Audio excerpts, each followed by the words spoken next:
What's up, Infected? It's Wolf at the Quarantine. And today we're at Yama-Con 2016, and I have Barbara Goodson with me, which a lot of you may know as the voice of Rita Repulsa and Naota from Coody, among several other characters. Naota, sorry. Naota. Okay. So I was just going to ask you a couple questions. What do you think of the new remake, the new Power Rangers remake movie? Well, I'm excited to see it. I love the trailer. I love Elizabeth Banks.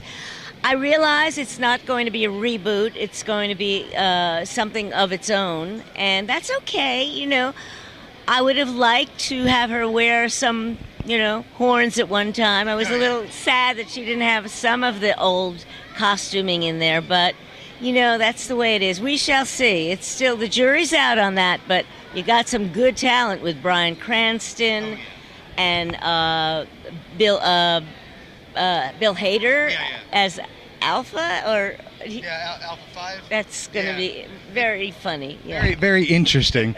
Do you have any chance of having a cameo in the new movie at all? Oh, I campaigned for that. I had such great ideas. I thought, what if she walks past an alleyway and she hears this old woman going, "Be quiet, Sid! Come on!" Something like that. And she would say, "Oh, that woman's giving me a headache."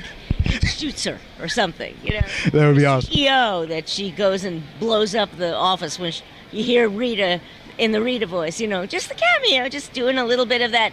I told you, something, But no. It's a shame. I think it would definitely add to the movie, similar to like how they did with the new Ghostbusters movie. They had some of the old cast cameo in it as a cool part. Yeah. Well. For your role in Coody, was working on Coody in the studio just as insane as the actual anime and over the top as the anime itself was? The character of what? Naoto. Naota. Naota. No, now. Like the word now. Now. Ta. Naota. Okay. I'm just busting him. Yeah. What can I say? Yes. We first of all, we had to listen to the original so I could get down to that kind of boy voice. And just looking at the storyline was weird. I mean, the horn coming out of my head.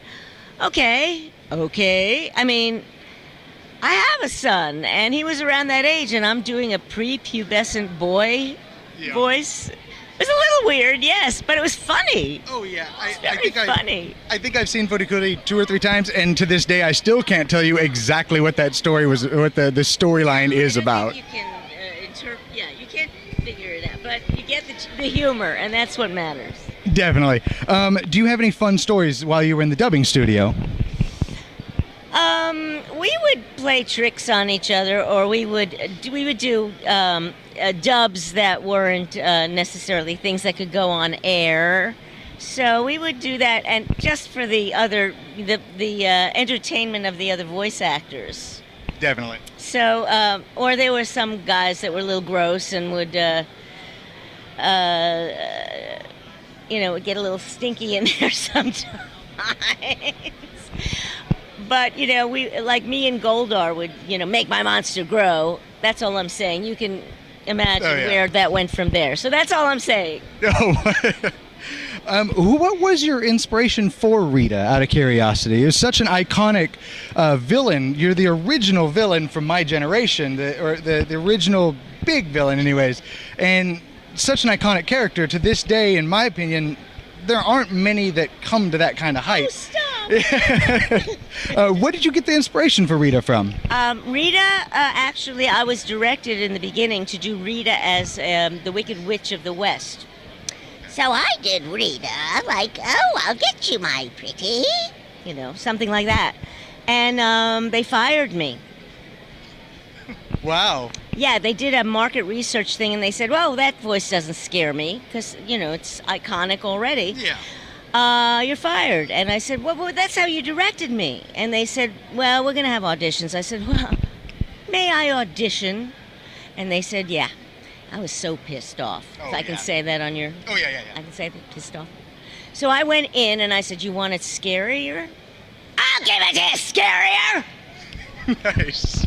And I had no idea I'd be doing it for 5 years and then 20 25 Oh, yeah. years later at Con. So, yeah.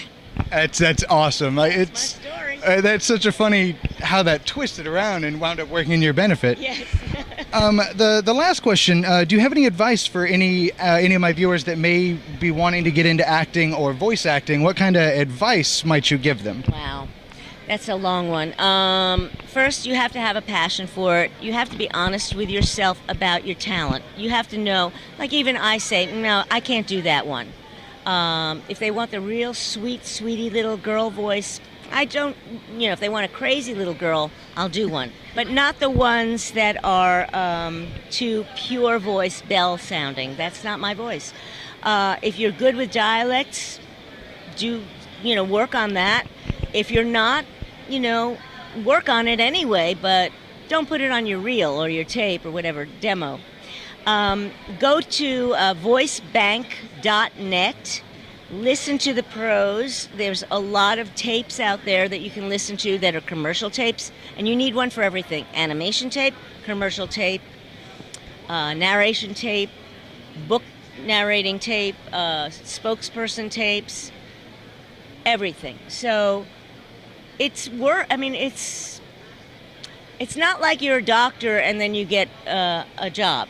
Yeah. So you have to be somebody who has the stamina to take a lot of rejection and not take it in, which is hard because I still take it in. If you're sensitive, it's a combination of being a sensitive person and a passionate person. So you have to know your own strengths, and if you can find something to fall back on, do that. Okay, I appreciate it, and thank you very much for the interview. Empress Rita commands you to subscribe to The Quarantine!